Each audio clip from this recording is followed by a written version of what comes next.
Hoy vamos a sumergirnos en las fuentes que narran el final de una de las mayores catástrofes de la historia, la Gran Guerra. Estamos a principios de 1918. Uf, un momento clave. Totalmente. Llevamos casi 4 años de un estancamiento brutal en las trincheras, un coste humano que es casi imposible de imaginar, y de repente, el tablero geopolítico está a punto de saltar por los aires. Es que es un momento de un equilibrio increíblemente tenso. Las fuentes lo describen muy bien, es como un punto de inflexión con dos fuerzas gigantescas moviéndose en direcciones opuestas. A ver, explícanos eso. Pues por un lado tienes un imperio colosal, Rusia, que se está desmoronando desde dentro. Está a punto de abandonar la contienda. Lo que le da a Alemania una oportunidad de oro, una ventana para quizás, por fin, ganar la guerra. Exacto. Pero es que, al mismo tiempo que se abre esa puerta para Alemania, se abre otra para los aliados. Al otro lado del Atlántico. Ahí está, un nuevo gigante, Estados Unidos, que hasta ese momento se había mantenido al margen, empieza a movilizar su inmenso poder. Y esa es la historia que queremos desgranar hoy. Cómo esos 3 grandes actos, la salida de Rusia, la entrada de Estados Unidos y la desesperada ofensiva final alemana, se entrelazaron para escribir el dramático capítulo final de la Primera Guerra Mundial, ¿vale? Pues vamos a meternos de lleno. Cuadernos de conversaciones. Cuadernos de conversaciones. Cuadernos de conversaciones. Cuadernos de conversaciones te trae ideas bien contadas, fiables y mezcla el rigor humano con la tecnología IA para despertar tu curiosidad. Empecemos por el este, por Rusia. Cuando uno piensa en un país que colapsa en medio de una guerra, lo primero que se imagina es hambruna, escasez. Sí, el colapso total de recursos. Pero los textos que hemos consultado pintan un cuadro un poco distinto, más complejo. No era tanto un problema de falta de recursos. No, era un problema de caos, de un caos absoluto. Las fuentes hablan de un boom industrial totalmente descontrolado, financiado con una expansión masiva de crédito para la guerra. Y eso provoca una migración masiva del campo a las ciudades. Claro, ciudades que crecen sin ningún tipo de planificación, y el resultado es el colapso total de la infraestructura. Los trenes no funcionan, la comida se pudre en los almacenes. Porque no se puede transportar. Exacto. Las fábricas paran por falta de suministros. Una de las fuentes lo describe como un motor gripado. Un motor muy potente, pero incapaz de funcionar. Y en medio de todo ese caos, estalla la Revolución de Febrero. El zar Nicolás II abdica. Pero lo que me parece fascinante es que no fue solo por la presión de la gente en las calles. No, en absoluto. Ese es un punto crucial. La puntilla final, por así decirlo, se la dio su propio estamento militar.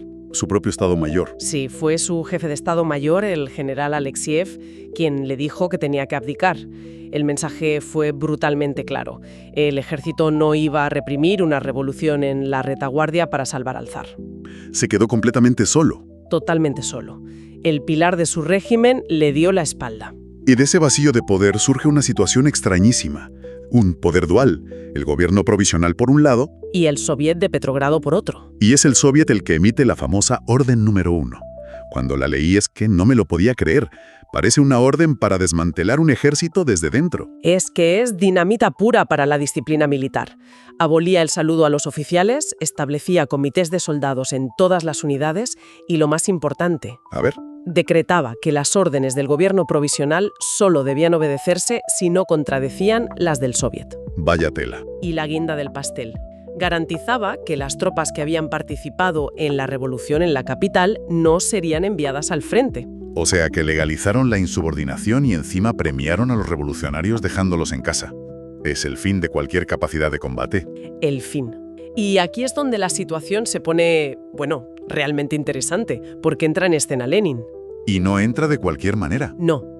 El alto mando alemán, en una jugada de realpolitik increíblemente audaz y cínica, decide facilitarle el regreso desde su exilio en Suiza. Lo meten en un tren sellado y lo envían a Petrogrado. Parece una jugada muy arriesgada por parte de Alemania.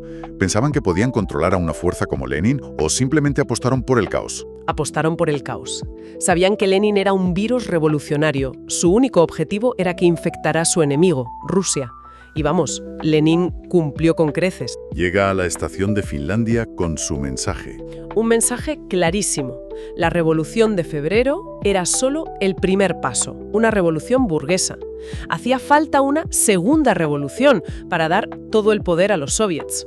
Y el gobierno provisional, con Kerensky, intenta un último movimiento desesperado para mantenerse en la guerra, la ofensiva Kerensky. Sí, en junio de 1917. Y al principio, ojo, parece que funciona. Hay un empuje inicial por el fervor revolucionario. Pero es un espejismo. Totalmente. Las tropas avanzan unos kilómetros, toman algunas trincheras y de repente paran. Se ponen a celebrar asambleas, los comités votan y deciden que ya han hecho suficiente. No me lo puedo creer. Se niegan a seguir avanzando, deserciones masivas, y los alemanes lanzan un contraataque que destroza lo que quedaba del frente ruso. Ese fracaso es el clavo en el ataúd del gobierno provisional y le abre la puerta a los bolcheviques en octubre. Y su primera promesa es la paz, lo que nos lleva a Brest-Litovsk. ¿Y a la curiosa postura de Trotsky? Curioso es quedarse corto. Es que es fascinante. Una mezcla de idealismo y un error de cálculo tremendo. Trotsky propone una política de ni paz ni guerra. ¿Cómo funciona eso? La idea era retirarse sin firmar nada y esperar a que los obreros de Alemania y Austria se levantaran en una revolución mundial. Creía que la solidaridad proletaria haría innecesaria una paz humillante. Pero claro, los alemanes no estaban para esperas ideológicas. Para nada. Perdieron la paciencia, rompieron el armisticio y ordenaron a sus tropas avanzar. El resultado fue casi cómico si no fuera trágico. Avanzaron 250 kilómetros en una semana sin encontrar resistencia. El ejército ruso ya no existía. Se había disuelto. Los soldados se iban a casa. Esto obligó a Lenin a forzar la firma del tratado, amenazando con dimitir. Y las condiciones fueron brutales. Brutales es poco. Rusia perdió un territorio 3 veces más grande que Alemania. Ucrania, Finlandia, los países bálticos. 1/3 de sus tierras de cultivo. 1/4 parte de su población. Con esa firma, Rusia oficialmente estaba fuera de la guerra. Así que para el alto mando alemán, a principios de 1918 el plan parecía perfecto. Con el frente oriental cerrado, la victoria en el oeste debía parecer inevitable. Creían que estaba al alcance de la mano, sí. Pero mientras todo esto ocurría, al otro lado del Atlántico, otro gigante empezaba a despertar. Y ese era el factor que habían subestimado por completo. Estados Unidos, con Woodrow Wilson, había mantenido una neutralidad estricta. Había sido reelegido con el lema «Nos mantuvo fuera de la guerra». Exacto. E incluso llegaron a decir que su país era demasiado orgulloso para luchar. Entonces, ¿qué cambia? Un país tan aislacionista no entra en una guerra europea así como así. Tuvo que ser algo muy gordo. Fueron 2 catalizadores. El primero, una torpeza diplomática alemana de proporciones épicas, el telegrama Zimmermann en enero de 1917. Un telegrama cifrado que intercepta la inteligencia británica. Sí, del ministro de Exteriores alemán a su embajador en México. Y el contenido era una bomba. Proponían a México una alianza militar contra Estados Unidos. A cambio, si ganaban, México recuperaría Texas, Arizona y Nuevo México. Suena a guión de película. Totalmente. Cuando se hizo público, la opinión pública estadounidense, que veía la guerra como algo lejano, se sintió directamente amenazada. Ultrajada. Pero ese fue el escándalo. ¿Cuál fue el detonante final? El detonante fue más tangible. La decisión alemana de reanudar la guerra submarina sin restricciones. ¿Por qué tomaron esa decisión sabiendo que enfurecería a los americanos? Fue un cálculo frío del almirante Holzendorf. Le aseguró al Kaiser que hundiendo 600.000 toneladas de barcos al mes podía matar de hambre a Gran Bretaña en 5 meses. ¿Mucho antes de que Estados Unidos pudiera reaccionar de forma efectiva? Esa era su apuesta. Una apuesta desesperada y al final un error de cálculo fatal. En marzo de 1917, submarinos alemanes hunden 3 barcos mercantes estadounidenses. Y esa fue la gota que colmó el vaso. La definitiva. En abril, Estados Unidos declaró la guerra a Alemania. Y la movilización que siguió es asombrosa. Las fuentes señalan que Estados Unidos pasó de tener el 17º ejército del mundo, Con apenas 108.000 hombres, más pequeño que el de Portugal, a una fuerza de casi 4 millones de soldados en poco más de un año. Es una transformación increíble. lo es. Y más allá de los números, lo fascinante es el impacto psicológico. Para los aliados fue una inyección de moral gigantesca. La frase «Lafayette, ya estamos aquí» lo simbolizaba todo. ¿Pero para los soldados alemanes? Para ellos fue devastador. Claro, imagínate, eres un soldado alemán en 1918. Llevas 4 años en ese infierno. Has sobrevivido a Verdún, al Somme. Estás agotado, hambriento. Y de repente empiezas a enfrentarte a estos soldados nuevos, altos, bien alimentados, con un equipo impecable y un entusiasmo que tú perdiste hace años. Los doughboys. Exacto. Y para los alemanes parecía que no tenían fin. Era como si brotaran de la tierra. La guerra, para muchos de ellos, perdió de repente su lógica matemática. Ya no era cuestión de aguantar un poco más. No, el enemigo parecía tener un suministro infinito de hombres. Un informe lo describe como luchar contra una hidra. Cortabas una cabeza y aparecían 10 más. Ese golpe a la moral fue tan importante como el impacto militar real. Y eso nos lleva directos a la primavera de 1918. El general Ludendorff sabe que el tiempo corre en su contra. Es perfectamente consciente. Con las 50 divisiones de élite traídas del frente ruso, tiene una superioridad numérica temporal. Es su última oportunidad. Su última y desesperada apuesta. La Kaiserslacht. La batalla del Kaiser. Un todo o nada. Una serie de ofensivas masivas para romper el frente antes de que la fuerza estadounidense fuera decisiva. Y para ello usaron tácticas nuevas, aterradoras. Las tropas de asalto, los Stormtroopers. Sí, rompían con la táctica del avance frontal masivo. Empezaban con un bombardeo de artillería muy corto, pero increíblemente intenso. Con gas y explosivos. Eso es. Y justo después, pequeñas unidades de élite, los Stormtroopers, se infiltraban en los puntos débiles. Su objetivo no era conquistar terreno, era sembrar el caos en la retaguardia. Y al principio funcionó espectacularmente bien. Rompieron las líneas, avanzaron decenas de kilómetros, llegaron hasta el río Marne, a Château-Thierry, a solo 90 kilómetros de París. La capital volvía a estar al alcance de la artillería, la tensión debía ser insoportable. Lo era. Y es en ese punto crítico, defendiendo el camino a París, donde las tropas estadounidenses entran en combate a gran escala y demuestran su valía. La batalla de Belleau Wood se convierte en un símbolo. Ahí surge esa anécdota legendaria casi fundacional para el cuerpo de marines. Cuando un oficial francés le sugiere retirarse y el marine responde, ¿retirarnos? ¿Demonios? ¿Si acabamos de llegar? Esa frase resume una mentalidad. Pero ojo, la ofensiva alemana no fracasó solo por esa tenacidad. Hubo otros factores cruciales. ¿Cómo cuáles? Primero, su propio éxito se volvió en su contra. Avanzaron tan rápido que sus líneas de suministro no pudieron seguirles. Los soldados estaban exhaustos, hambrientos. Y luego estaba el asesino invisible. La pandemia de gripe de 1919, la mal llamada gripe española. Que golpeó a ambos bandos. Sí, pero afectó con especial virulencia al ejército alemán. Sus soldados, debilitados por años de mala alimentación, tenían un sistema inmunológico mucho más frágil. Incapacitó a cientos de miles en el momento más crítico. Así que el gran envite alemán se agota.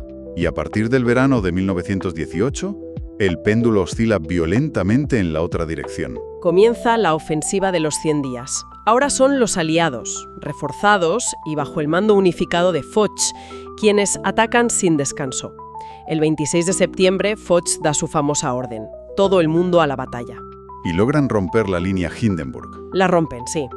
Y mientras el frente alemán se desmorona en Francia, sus aliados se desploman en un efecto dominó rapidísimo. Es un colapso total. Bulgaria firma el armisticio en septiembre, el Imperio Otomano en octubre, y el Imperio Austrohúngaro, simplemente se desintegra.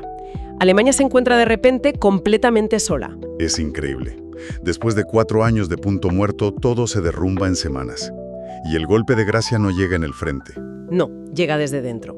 A finales de octubre, los marineros de la flota de alta mar en Kiel se amotinan para no ir a una última batalla suicida. Y la rebelión se extiende como la pólvora. Sí.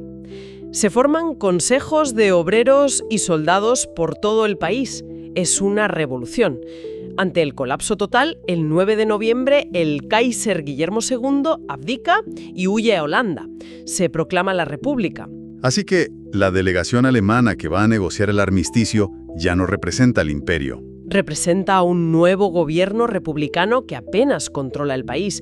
No tienen ninguna capacidad de negociación. Su única misión es aceptar las condiciones para detener el derramamiento de sangre. Y la firma tiene lugar en ese vagón de tren en el Bosco de Compiègne. Un lugar cargado de simbolismo. Se firma a las 5 de la mañana del 11 de noviembre.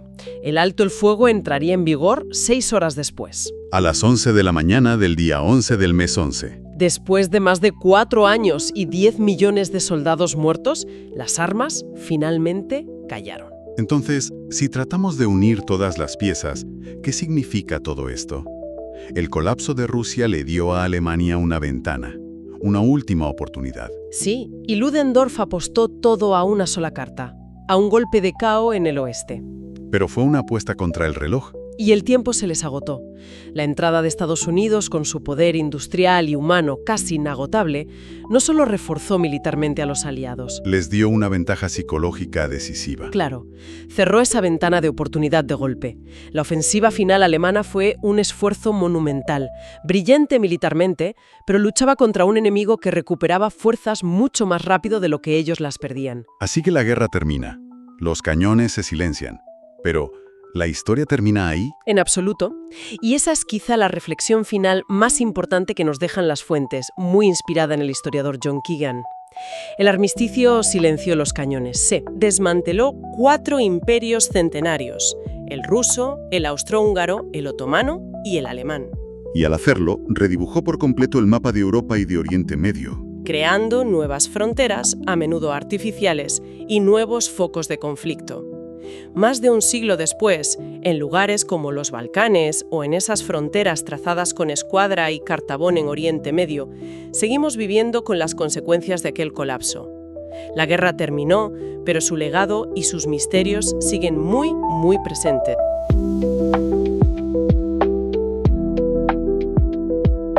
Cuadernos de conversaciones.